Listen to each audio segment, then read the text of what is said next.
everybody, and welcome to the Football Philosophy channel. This is a pre-recorded show that I'm doing on a Friday morning as we lead it into it's Good Friday actually, Good Friday morning. It's the Easter weekend and Premier League football is back tomorrow, Saturday. United play 7:30 Sunday night against Brighton. Like I say, this is Friday morning being recorded, so all he's not done is press conference yet. After the press conference, I'll probably do another show where I'm going to talk about the lineup for Sunday night, and once I know if any players have been reported as injured that we don't know about, or fit that we don't know about. So I'll put that up on Saturday at some stage. What I've decided to do this morning is to talk about the Paul Pogba situation. Lots of stuff in the media about Paul wanting away this summer, as we get nearly almost every year, and a lot of people talking about what we're going to do, how we're going to manage without him, who we're going to replace him with. And I find it all very interesting about how people see certain players and how people see players' roles in the teams and which players might need replacing, and which players you might be able to let go without needing to replace them. So what I've done, I've had a look at the games this season, the important games that Paul Pogba plays in, because Paul for me has got the ability or the potential to be a world-class player. He's got everything in his locker, obviously. Big, strong, athletic, physical, 2 great feet, decent in the air, fit, a good engine. He's got everything, but for some reason, I don't know why, I don't understand why, for some reason he doesn't automatically command his place in the starting lineup in his favoured position. When I say I don't understand why, in a way I do. In one way I do. In one way it's about, I believe, that the manager doesn't trust him in a disciplined manner to play that role, i.e. one of the 2 central midfield players, one of the pivots as people like to call it these days, or if we're playing with 2 CDMs. He plays like a CDM for France. I've watched him a couple of times for France, and his quality in that role for France. But for some reason with United, I believe Ollie doesn't trust him to perform that role with the discipline that McTominay and Fred perform that role. I don't believe he trusts him. When I say discipline-wise, 2 types of discipline.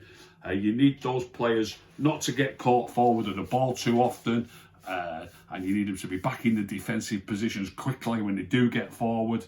And the other type of discipline is that you need to have a disciplined game about you in that position, where you're not trying too many flamboyant passes, not too many difficult things, not too many tricks or flicks, if any at all. You need to keep the ball, keep it simple, try and keep it short, and just pass to the nearest red shirt. So I believe the manager doesn't have faith in Paul to play that disciplined role. Now, is he correct? He might not be correct not to trust him, if that's the reason. I can't think of another reason, and I'm going to go through a few facts and figures. And what I'm going to read out, by the way, first, I'm going to spend 5 minutes reading out some facts, so that they're indisputable facts, which I think point to my argument as to why the manager doesn't trust, not why he doesn't trust him, but sort of shows that he doesn't trust him in that role. Now, if he's correct not to trust him in that role, that's not good enough for a £90 million midfield player who so many people regard as a world-class player. So what I've done is I've had a look at this season's games, the important games, and the important games that Paul's been fit for. Obviously, he's had a few injury problems. He seems to have a few injury problems every year. If somebody wants to say, well, it's because he's injured and we want to try and keep a steady pair in there, that could be a reasonable argument. But he has been fit for a lot of games as well. It's not just about injury. So I'm not so sure that argument actually holds water. I've got a list of 18 games here, which I've stretched it a little bit. But these 18 games, I believe, if you was to put these 18 games out there as the as the biggest games of the season. So some people, one or two of them are cup ties, or a few of them are cup ties. But some people are saying, no, cup ties don't count. But I'm just looking at the fact that we want to win trophies. If we draw a big team in the cup, we want to get through in the cup, don't we? We do want to try and win trophies. So I believe he does treat the cup ties seriously. So I believe these are serious games. These, for me, are the 18 biggest games that Paul has been available for selection. And I'll start from the top. These 18 games Paul was available for. Any other big game he wasn't available for. He wasn't even on the bench. So Spurs at Old Trafford. He played in that central midfield role, which is his favourite position. He played there next to Nemanja Matic. Then we played PSG. When I say Spurs, by the way, I'm counting all the big... We always count the big... We call it the big six these days, don't we? Any game against the big six, and then one or two others, and then Champions League games as well. So any game against the big six makes the cut. So Spurs at Old Trafford, he played in his central midfield role, his favoured central midfield role, alongside Nemanja Matic.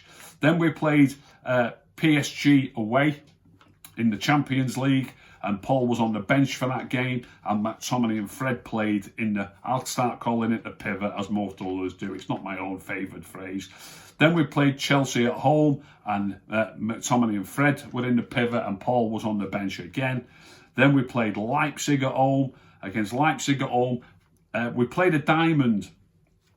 But both Fred and Matic played. So Fred and Matic are obviously the two who are expected to play that role and make sure that they're the ones who are behind the ball. They're not attacking players, are they? So Matic and Fred both played, and Paul played left on the left-hand side of a diamond. That can easily become, and it did in another game I'm going to mention next, that can easily become like a 4-4-2, because your two lads who are on either side of the diamond, they've got to stop the opposition full-back. There's nobody else. You can't leave your left-back up against a right winger and a right back when they're coming forward. So that diamond easily morphs into like a 4-4-2. So when you're playing on the left-hand side of a diamond, that can easily become really very much like you're playing on the left wing, or certainly as a left-sided midfield player. So again, against Leipzig at home, it was Fred and Matic, and Paul was on the left-hand side of a diamond. Then we played Arsenal at home. It was McTominay and Fred in the pivot, and Paul again was on the left hand side of a diamond. Then we played Everton away. It was McTominay and Fred, and Paul was on the bench. Everton away creeps in there. They're one of those teams that are always up there challenging for the top six, and I think to include the away game at Goodison Park as an important and a tough game is fair enough. So Everton away, it was McTominay and Fred, and Paul was on the bench.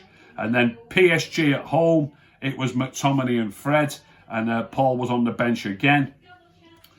And then West Ham away, again, one of those teams like Everton, pushing, they're still up there now, pushing for the top four. They've probably just fallen out of it, but they won't be thinking like that. So again, as an away game, we'll include that. So West Ham away, Paul played in his favoured position next to McTominay.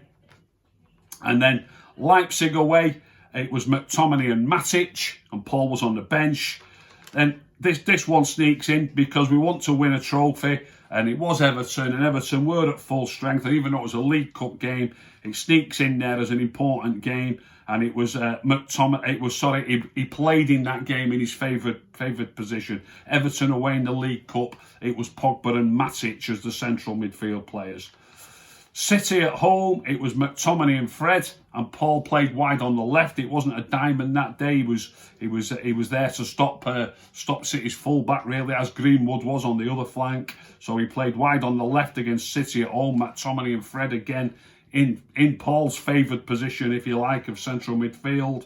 Then Leicester away in the league, it was McTominay and Fred, and Paul was on the bench. And then City at home in the League Cup, it was McTominay and Fred, and Paul played on the left. And then Liverpool away, it was McTominay and Fred, and Paul played wide on the right. And then Liverpool at home in the FA Cup, he played in that game in his favoured central midfield position, along with Scott McTominay. And then Arsenal away, it was McTominay and Fred, and Paul played wide on the left. And then Milan away, he wasn't available for the Milan at home game. He had actually been injured, so this is an arguable one, but it's still an important game. Milan away, having drawn the first game, so I've got to include it in there. He was available, even though he'd just come back from injury, and he was on the bench, and it was McTominay and Fred. I think it's fair to put that in, because obviously it's McTominay and Fred in all these big games anyway. So maybe he might have started wide on the left, but he chose it not to, and he did come on and make a big impact. But either way, Milan away is a big game. McTominay and Fred started, and Paul was on the bench. And then Leicester away in the FA Cup, it was McTominay and Matic. He made a few changes with it being an FA Cup tie. He made too many changes, most people will say, but he still didn't get in his favoured position. It was McTominay and Matic, and Paul played on the left. So of 18 games this season, you might argue some of those are not big games, but he's only played 4 times in his favoured central midfield role, a position that he plays for France. He's played in that position for France in the World Cup and won the World Cup. He's only played in his favoured position 4 times in 18. Whether you think they're big games or not, some of them, they're important games. We did want to get through in any of those cup ties. I know you want to get through in every cup tie, but the cup ties in there are against good sides, or really, really decent sides at least. So any important cup tie and all of the big league games are on that list that Paul was available for. So of the 18 big games, he's only played 4 in his favoured position. He's been on the bench 7 times, and he's played wide on the left 6 times and wide on the right once. So he's played 7 games on the wing, if you like, 7 games on the bench, and 4 times he's actually played in his favoured central midfield role. Now, as I say, I've gone through the whole season and decided which ones are important games. But of those important games, let's look at the ones he actually played in his favoured role. I've included Everton in the League Cup. Some people might say I'm not including the League Cup. Some people might say I'm not including the League Cup anyway, so that one could easily drop out. I've included West Ham in the league. Some people might say West Ham in the league and away. I know it's an away game. These games, of the 18 games, some of these games would be near the bottom. That's my point. They only just sneak in to being important games, the one he's actually played in. Spurs in the league, I've got to include that one. I'm going to come back to that one in a second. And Liverpool in the FA Cup. It was an FA Cup game. It will make changes. You could even argue it's an FA Cup game. That's why he played in that. You could argue that. But surely any game, any competitive fixture, any cup tie or league game against Liverpool is a big game. So that's definitely one big game in which Paul played in his favoured position. And then the second one, so he's definitely played in 2. You could argue Everton don't count. You could argue West Ham doesn't count. If you've got to include Spurs. But what I've got to say about Spurs as well, interestingly, is of the 18 games, it is the very, very first one. It's the very first one. So and obviously we know how that went. That's not his fault, but we know how that went. But it's the mere fact, forget how it went. That's not really that important. It's the very first one. So he's played in the first one. And since then, if you don't want to include West Ham in the league, and you don't want to include Everton in the League Cup, he's not played in another league game, apart from West Ham, obviously, but we're not counting it at the moment. He's not played in his favoured position since Spurs at home, the first one of the big 8 or the important 18 games. Not since then, apart from West Ham, as I say. He's played against Everton in the League Cup, and then he's played against Liverpool in the FA Cup and Spurs in the league. So the first one, because it was the first one, does that not smack a little bit of, we've tried it and it's not really good enough, and this is how it appears to me. He's not been played in that position since the first one in 18 important games, apart from the ones that only sneak in there as important games. Everton in the League Cup, Liverpool in the FA Cup, that's got to be in there, and then West Ham in the league. I've put them in there but they only just sneak in there, let's put it that way. So he played in the first one in his favourite position and hasn't been used really, he's hardly been used whatsoever in his favourite position since the first big one, which was Spurs, in the first, I think it was the third game of the season. So, he's clearly not in Ollie's plans, if you like. Plans might be the wrong word. We don't know what Ollie's got planned. But certainly, this season, Ollie's favourite pairing is McTominay and Fred in a position that Pogba should be dominating. He should be dominating one of those positions in the team. Now lots of people are saying, what are we going to do if we lose Paul Pogba? Who are we going to replace him with? He's not playing in his best position anyway. He's not playing in his favourite position. Now, I know he's being shoehorned into the team when he plays as a wide left player. We don't really play. Some people say it's similar to how he played at Juventus. I'm not so sure that it is. I don't think so. I think when he plays wide left for us, we have played a diamond a couple of times, but generally he's playing as a left winger and a right winger, and sometimes in these big games I'm talking about, it's to stop the opposition as well. We've used him against City. We used him against Liverpool? We used him on the right against Liverpool, and that was to try and stop Robertson. And then we used him against City. I can't really remember. I'm going to guess it was Walker playing on the left for City, and he was there to try and physically compete with Walker, who's obviously so quick and so strong. So he's being used in these positions in these big games. He's being shoehorned into the team. Now, somebody said to me that he played against Leicester in the cup because of injury. But you want to be careful what you say about things like that, because if he played on the left wing because of injury, these are people who are saying that he's doing a favour. He's obviously going to play in that position because we had players injured and we didn't have enough wide players fit.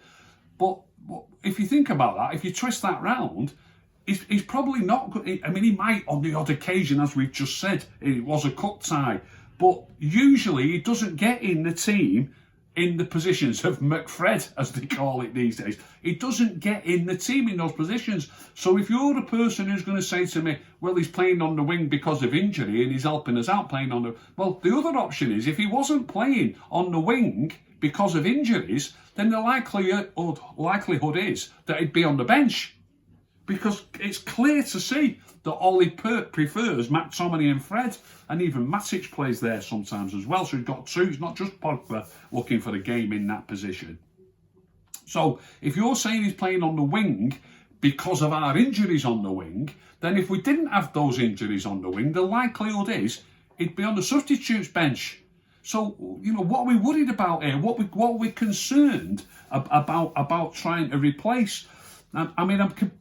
I'm comparing, when you talk about world-class players, we've had some fantastic players. If you look at our combination of Keane and Scholes, and after that, Carrick and Scholes. Don't underestimate, some people underestimate Michael Carrick. He won 5 league titles, playing all the time, central midfield. He played in 3 European Cup finals, winning one of them.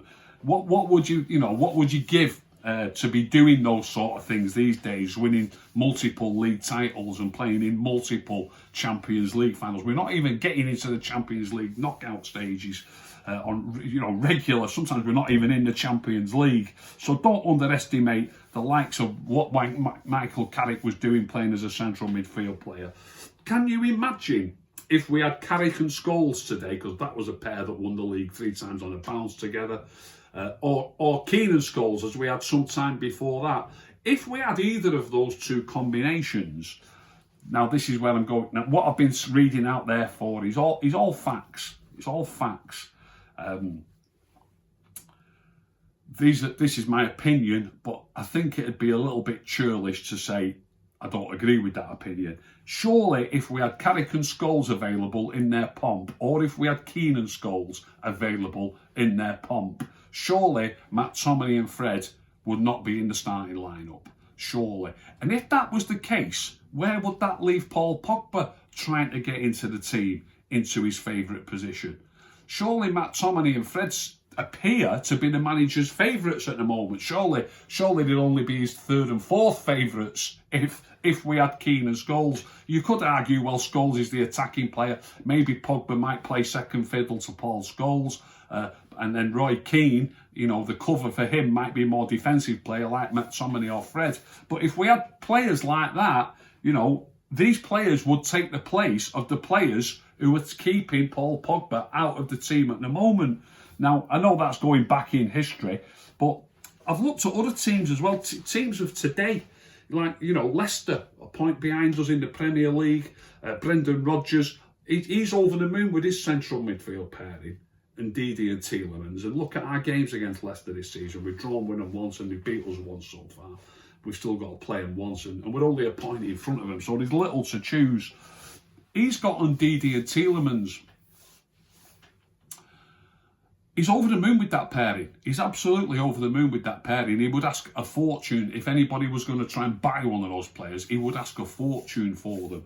Would Brendan Rodgers swap you on Didi and Tielemans? Now, this is only opinion now. This is my opinion. Would he swap them for McTominay and Fred? I don't think he would. Now then, would Brendan Rodgers take Paul Pogba from you and replace Tielemans or Ndidi with Pogba? That I've got no idea about.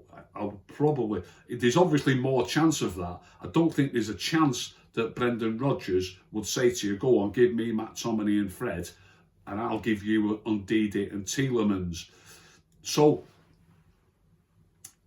if I'm right in that, and I really do think it's the case, Paul Pogba's not getting in our central midfield, which is his favourite position, and yet our two central midfield players wouldn't get in Leicester's team. Not in my opinion, they wouldn't. And the same applies to West Ham. No disrespect to West Ham, but who are West Ham compared to us? Doing a fantastic job there, Moyes. He's got Souček and Rice playing as those central midfield players. Now, we beat West Ham 3 times this season. I don't know if that's partly because our midfield players are better than theirs. I'd suggest it's because we're stronger in other parts of the field. Because I believe David Moyes is more than happy with his pairing as Souček and Rice. And two of these players, by the way, I'm mentioning 2 clubs here. Rice, obviously, loads of United fans are really keen on us signing Rice. On Didi at Leicester, loads of United fans are really keen on us signing on Didi. So we're looking at players here who even most of the fans are thinking would get into our team.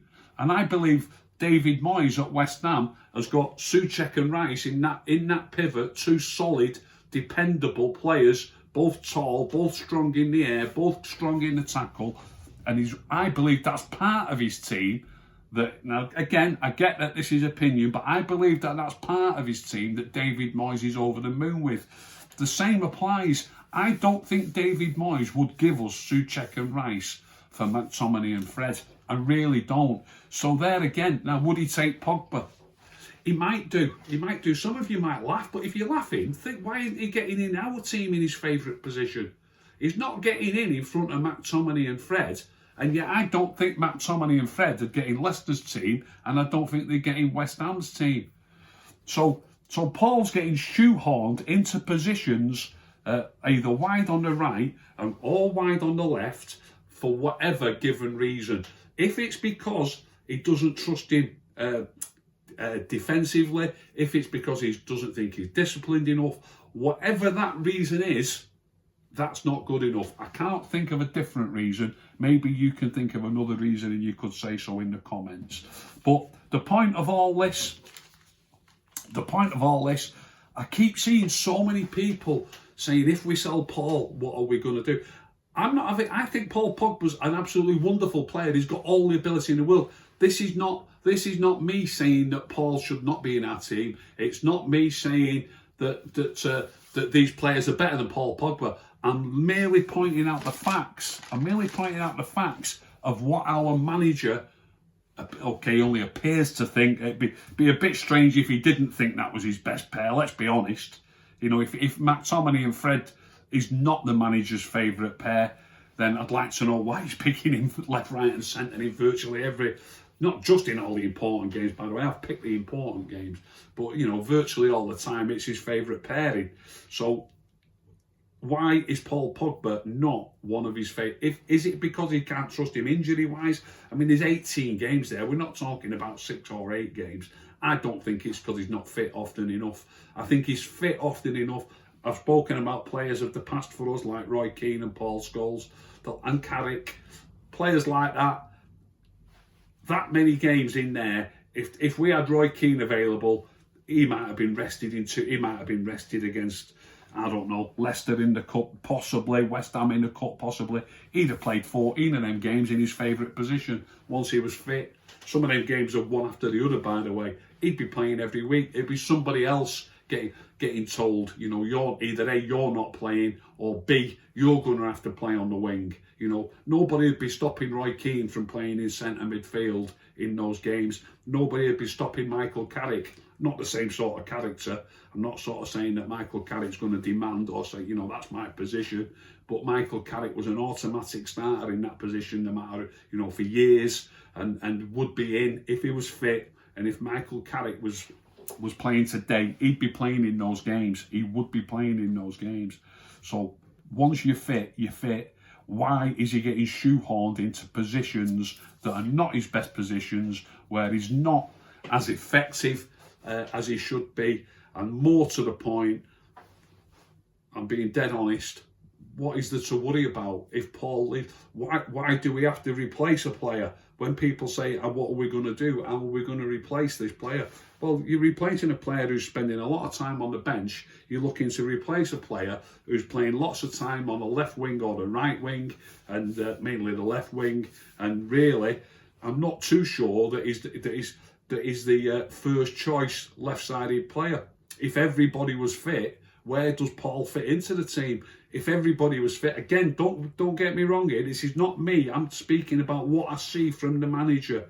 You know, McTominay's in his starting lineup, Fred's in his starting lineup, at number 10, Bruno's in his starting lineup. Paul's favourite position is wide left. The next position that he plays is probably wide on the left. It's certainly the position that he operates in more often for United. So that's Marcus Rashford's position. Does Marcus Rashford then get moved to the right so that Paul can play on the left?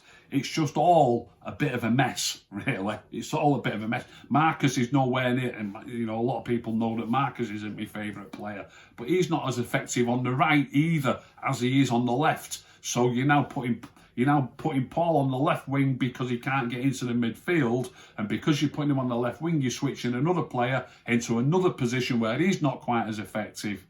So to me, I just don't get the excitement, and I don't get why we should be concerned about a player who can do great things and who has got all the ability in the world, but is not commanding a place in the starting lineup.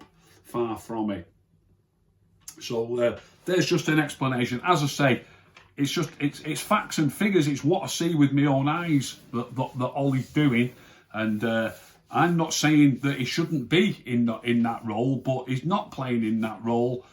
So why worry about it? I don't think there's anything to worry about. I'll be back tomorrow with a preview of the Brighton game. Really looking forward to that.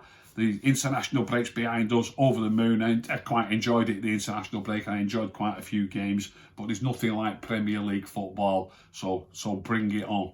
I hope you've enjoyed that show. If you've enjoyed it, please tell all your friends. Please subscribe. If you didn't enjoy it, don't tell anybody. Keep stum.